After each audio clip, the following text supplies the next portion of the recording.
That's right, guys. I bought a 2003 PT Cruiser GT. Now, the GT badging is important because it means that it has the 2.4 liter turbocharged engine, also found in the SRT4 Neon. Bought this thing for $700 from a friend of mine from work. How I found this car was kind of interesting. The battery in this thing had actually died one night. It was like 0 degrees. We were getting out of work. He needed to jump, so I went, grabbed my jump pack, went to go jump start the car. He popped the hood, and I saw the 2.4 turbo lettering on the intake manifold and said, wait a minute, this is the turbo version? These are kind of hard to find. And he basically didn't know what I was talking about at first. It was kind of funny. He's not a car guy or anything. This was a vehicle that he just got from, I believe his parents got it for him or something like that, just as a cheap car to go from A to B in. And that's all it really ever was. He didn't know that it was, you know, some special turbocharged version or anything like that. So I told him, you know what, you decide to sell the thing, let me know, I want to buy it. Sure enough, about a month later, he decided it was time to go get something new, and that's how I ended up with this car. So it is a 2003, like I said, it's got the 2.4 turbocharged engine. It is an automatic. Unfortunately, the one thing that kind of helps at least is that it's got auto stick. So basically, on the shifter, you've got a extra option right here behind drive, where you can click it all the way back and smack the stick to the left to go down a gear and to the right to go up a gear. It's extremely laggy and not really good to manually shift regardless, but the only thing it's really good for is if you're trying to merge onto a highway or overtake somebody. It's great for that, but that's about all it's good for. It's downshifting to get around something or somebody, or to merge. It's really all the auto stick is good for. Maybe just because this transmission's old and worn out, because this car has 240,000 miles on it. Can you believe that? And I haven't done a compression test to see the condition of the engine, but there isn't any blow-by, at least when it's at idle, or anything like that. It doesn't burn oil, doesn't smoke. The turbo doesn't smoke, neither one. There's no oil burning coming from the exhaust whatsoever. I want to do a compression test and see just how fresh this engine still is, because with the amount of miles that are on this, and I think he was only the second owner of the car, or at least his family got it from the original owner, there's a chance that maybe it's had a rebuild or a fresh engine put into it, because you've really got to like the car a lot to keep it around for that long.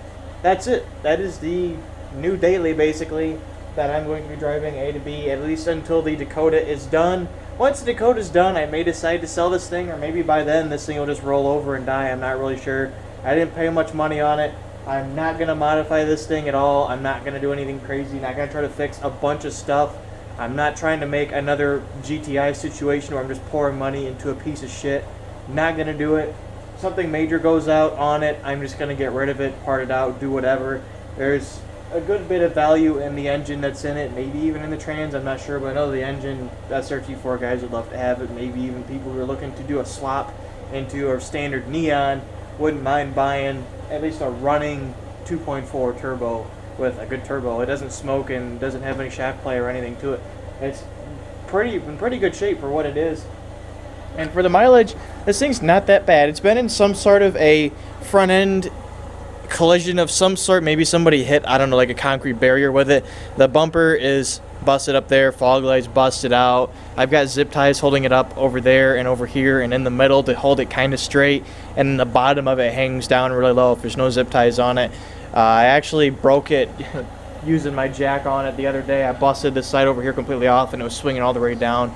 So I went and did some drift stitching, drilled more holes than I ended up needing because I can't reach my hand back in here. I should have started from the bottom and gone up and left the zip ties really loose, but these zip ties weren't very long, so I couldn't do that. So I just got the 3 sets zip tied there, and then a couple down here. I got 2 here, 2 in the middle up here, and these 2. There's another one over here holding this on. There's like some metal bracket holding the bumper on up here. So it's definitely seen its fair share of use and maybe abuse. I don't know. I doubt if it's still around. This has been around for this long, for that many miles. It's probably not been abused that bad. The headlights are fairly clean, which is another indicator that somebody cared at least a little bit about this car, because these headlights fog really bad. That's just the way that these cars are. I'm not sure why, but somebody's at least either done it themselves or paid to have the headlights cleaned, which just indicates to me that somebody cared and somebody liked this car quite a bit to actually go to that much trouble of keeping the headlights clean, because people who don't care about their cars, especially something like a PT Cruiser, they just let them fog up. They don't clean them. And tires aren't bad. There's no vibration or shakes. There's not a bunch of slop in the steering or anything. Everything's nice and tight. Drives smooth. Cruise is good. You can hear a bit of a whining noise coming from the transmission. I don't know what it is, and I don't really care. It still drives and shifts good. And if the transmission goes out, I'm just going to junk this thing, part it out, whatever, do something with it. Interior is in pretty good shape. The seats have a little bit of wear just from, I mean, the amount of miles on it. Somebody spent a lot of time with their butt in this seat. Driver's seat wrinkled, got a little split in the middle, of course. Back seat's in good shape, just dirty. I haven't cleaned the inside of this car at all, really. I just picked up some trash. I need to come in and do a full detail on it at some point and get all this garbage off the floor. It's got newer floor mats in it, and they're like the really nice Goodyear ones too, which I thought was pretty good. These are really nice floor mats, which, I mean, they're like $20 or $30 for the set of floor mats for the set of 4, which is crazy that someone spent that kind of money on these, and these look pretty new. Radio does not work. Dome lights don't work. Everything else does work except for the gauge backlights. I think the bulbs are just blown out because the one for the fuel gauge works, but the rest don't, so I got this little clicky thing, the one you buy from the auto parts store, to light the gauges up. It just got a wire hanging here, which I need to clean up, but I just did that real quick so that I could see at night how fast I'm going, because I do not feel like getting pulled over because of this thing not having good gauge lights. Has a sunroof, works, doesn't leak, looks pretty good. Definitely something that I miss having back with the Golf that had the sunroof moonroof combo just like this does, and they're just so convenient to have. I love them. Driving around in the summertime with all the windows down, the sunroof open is just a blast. Power everything, power locks, which don't work, go figure. Power windows, which do work, which it's got this control panel up here too, which is interesting. Yeah, all the windows work. This door doesn't open. I think the lock is stuck, but I'm not going to even mess with it because I'm afraid if I get it open, it might not shut again. But you can see the door panel is popped off up there, and I don't know, this thing's busted. Somebody was trying to probably get it to unlock or whatever happened to it, but it doesn't work. It's supposed to have heated seats, but the fuse was popped when I first got the car. I put a new fuse in, and I don't know if it popped again or if they just don't work, but I don't really care that much anyway. The lights don't come on these like they're supposed to, so whatever. It'd be nice if the heated seats work, because I've never had anything with those, and that'd been interesting at least to have, but oh well. It's got these weird PT Cruiser vents. Those of you who've been in one of these cars know what I'm talking about. This knob is broken off, but you got these like weird things. I don't know what this is, where they got this idea, but it's kind of fun to play with them. The doors are really clean on this car, actually. Something I found odd is there's no buttons on these doors at all except for the lock buttons and the handles. There's nothing else on them. Power mirrors, which I haven't tried to adjust yet, actually. I don't think I have. Carpet's good. There's not that much rust on this car. The only rust it really has, you've got some up here. The other side's worse. I'll show you in a second. A little bubble in the door there. The worst of the rust is down here in this rocker, which looks awful, but this isn't really a structural portion of the car, which is why it's thin enough that it rusted out this fast. And there's actually like supports up in here, but the floors, frame rails, and everything are very, very good yet. And I mean, the rest of the car is pretty much clean. Strut towers are clean. The trunk floor is clean. There's no rust anywhere except for on those rockers, which is weird. There's a lot of rust up in here, but this rocker panel, I think, was cleaner than the other side. Yeah, there's more of this thing left. You can see some of the framework in there that I was talking about. So I don't know if it's because of 4-door that they've got it built like that, or if that's just the way that these cars are, because there were 2-door and convertible versions as well. This door opens on the back, which is why I don't care about that door being open, because I mean, it's a 4-door and it's one of the back doors that doesn't open, and it's a PT Cruiser, and I don't want to spend too much time and money on this thing. You got buttons down there for the back windows. Since radio doesn't work, I got my little blue speaker in that. You guys have seen that thing. I had that in the Eclipse for a while and that radio didn't work. Dome lights, once again, don't work. Power outlets do. I've got the one power battery one up there, the one I got my lights plugged into. I think there's another one back here. Oh, it's in the In the trunk, you can't see it. I'll open that in a second to show you guys that one. I never had a car with that many of them in it, which is kind of cool to have. They all work, or at least the front two work. I haven't tested the back one. The hatch struts are blown, so I gotta support it with my leg. Rear hatch wiper doesn't work, but whatever. There's the other power outlet down there. Spare tires still in here. Got tools in here. I'm gonna need to load up the rest. I'm gonna go to the junkyard to get parts for my mom's car. The window scraper they left in there, that's kind of nice. Got this little grandma shelf in here because it's a grocery getter, of course. That's what these cars are supposed to be. The exhaust is in okay shape. It's got a little bit of a leak up in the front down this way, and then the muffler's got some holes in it, but nothing too serious. I guess it's a real quick walk around on the outside of the car. Go ahead and pop the hood open, show you guys the 2.4T, and then we'll go for a quick drive once I get my tools loaded up as I head to the junkyard. It's got a few newer parts. They said there's one tie rod that got replaced for some reason. There's a new power steering pump and a couple other things. The transmission leaks, so at the moment it's got Blue Devil stop leak in it. I don't like using stop leak. I think the stuff is evil, but 240,000 miles and an automatic at that, I'm just gonna pour stop leak in it and hope that it quits leaking. But here it is. Let me get this hood prop up real quick. This is what I was greeted by when I went to jump start the car. There's a battery sitting down there. Saw that and was like, wait a minute, what the hell? I thought this was just some junk PT Cruiser like most of them are. Turns out it's a junk PT Cruiser with a turbocharged engine in it, which is pretty interesting. Turbo's right there. There you can see the actuator vacuum line going into it. Right there you can see one of the oil lines, the heat shield above the exhaust. Right there, plain sight. Charge pipe right here. Intercooler. You can see it poking its face out down there.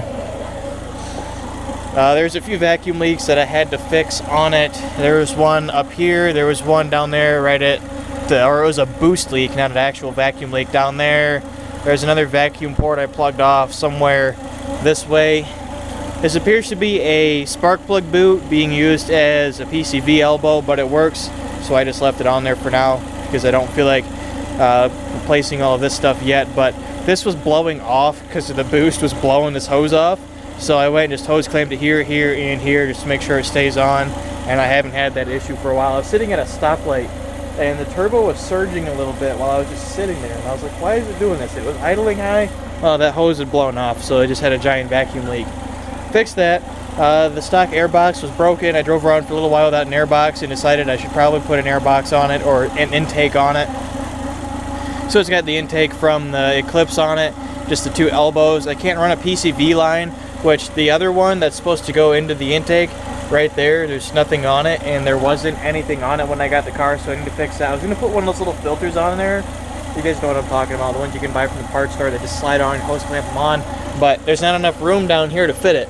So I'm going to take this little piece of intake that I also had left over from the Eclipse, this one right here. I'm going to cut it like right here, just take this small section and stick it on this intake and get a couple more couplers so I can use that thing. So it's got that real nice fitting that I put on it and everything. I can just use that, cut a little bit of this out, hose clamp it, or get more couplers, clamp it. I want to get good couplers for it just so that this thing doesn't come apart. And yes, this thing has one of the evil pod filters with a little chrome cap on the end. I'm going to go on eBay and just buy like a $10 pod filter that doesn't have that and stick that on there, just so that I don't have to worry about that, because the turbo and the engine itself are the only two real valuable things on this entire car. It's the only two things I really care about, and I really don't want to destroy the turbo for a dumb reason like a cheap Spectre pod filter. If it's going to go bad, I want it to go bad for, typical wear and tear, not something dumb like a metal cap getting sucked into it.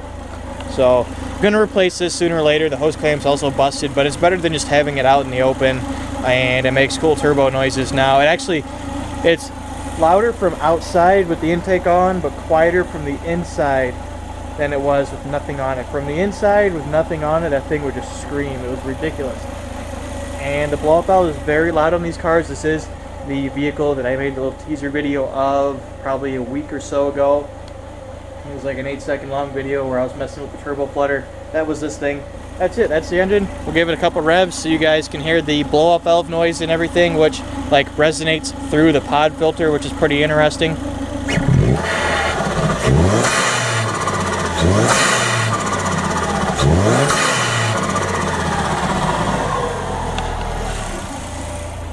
Sounds just like an SRT4. It sounds exactly the same because it's, aside from like the intake manifold and maybe a couple other tweaks tuning wise, it's the same engine pretty much. But yeah, it's a fun little car. Absolute blast to drive. I enjoy it quite a bit. It was cheap, runs, drives, may need a couple other little things here and there. I'm going to sort out the intake a little bit. Hopefully the stop leak does its job. Got a little bit of coolant dripping down there. It leaks somewhere up here. I don't know exactly where. Probably a gasket down there on the thermostat housing. I'm going to do a couple little things just to help it along, but nothing crazy. If anything major goes bad, I'm going to get rid of it. I don't, or, you know, do something, get rid of it, not worry about it, whatever, park it. I'm not going to spend a ton of time or money on it because it's not worth it. It's got 240,000 miles. It's a PT Cruiser. It's rusty. It runs and drives good, but it's not perfect, and it's just not worth putting the time into it. And with how involved the ECU is with everything on these cars, you can't just go and hook a boost controller up to it and bump the boost up and make a little bit more power. The ECU controls the wastegate entirely, and if you try to do something to make the boost go up a little bit, the ECU will negate it or put you in limp mode the instant it reads more than it's supposed to be producing. Which means you have to get an aftermarket regulator and a tune, and it's just a lot of money that needs to be spent for a little bit more power. Not worth it. If this car was super low miles, super clean, and 5-speed, maybe. But I've got other things that I'm building at the moment. I've got the truck and the 420A. This thing is just going to be a fun turbocharged car to putt around. Great daily driver, great beater. It's cheap. Gets good gas mileage. I don't have to worry about getting dings, dents, and stuff on it. If I wreck it, I really won't feel that bad. And it makes turbo noises. What more could you ask for out of a daily driver? So that's going to be it. That's the new car. PT Cruiser GT. Turbocharged. Fun, cheap little turd. We'll just go for a couple little drives. And then I guess that'll be just about it. Alright, we're about to go. Just take it for a quick drive. Let you guys hear the turbo noises. Not gonna put it in auto stick or anything, just gonna do a quick pull or two, let you guys hear the turbo and maybe demonstrate how quick it is, because it's fairly quick. I mean, it's about on par with the Golf minus the really punchy torque at the bottom end that the Golf had, and of course it's not 5-speed, so it's not quite as thrashy, but definitely a very, very nice driving car, very fun. These things stock make 215 at the crank. Of course, this car with its age and the fact that that's a crank rating is, I'm sure, is far, far from that at the wheels, but that's still, I mean, it's probably around like 170, 180 to the front wheels, which is respectable for something of this age and of this mileage. The interior on this car is actually quite pleasant. Like, the leather seats are very comfortable. They sit nice up and high. It's really easy to get in and out of this car, which is, once again, that's what Chrysler was doing. Well, the way that Chrysler marketed this car was very, very well. People bought these things like crazy. At least around here, everybody had a PT Cruiser when these things came out. Car sold so well that it sold for 10 years, I believe, from 2000 to 2010, maybe 2001 to 2010. And basically no changes were ever made to the car in that entire run, which is crazy. There's so many of them around. Of all of the retro style, throwback style cars that came out in the early 2000s, the PT Cruiser was by far the most successful one as far as sales and marketing goes. So here we go. We'll go make some choo-choo noises, and then I'm gonna head off to the junkyard.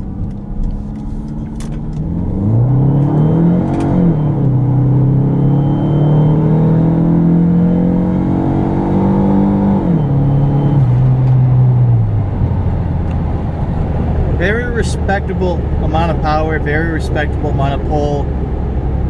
Makes good turbo noises. Doesn't get pissed. The transmission doesn't slip or anything, and it shifts pretty alright for having as many miles as it does. I'm gonna cross 240K officially in 11 miles. I need to go get gas, Thing's got a check engine light, of course. It's got a few electrical issues. It thinks it's got a fuse blown or some crap. I'm not really sure, and I don't really care. I can't put the fuse in for the fog lights because if you do, they don't shut off. Don't know why. But it's a PT Cruiser. It was cheap. It's fun.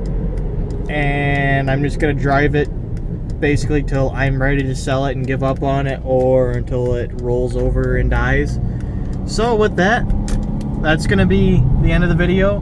Hope you guys have enjoyed this quick reveal of what's basically going to be my new daily for a little while, in conjunction with the truck as I'm working on it, just in case something happens to the truck, or if I want to get better than 15 miles to the gallon.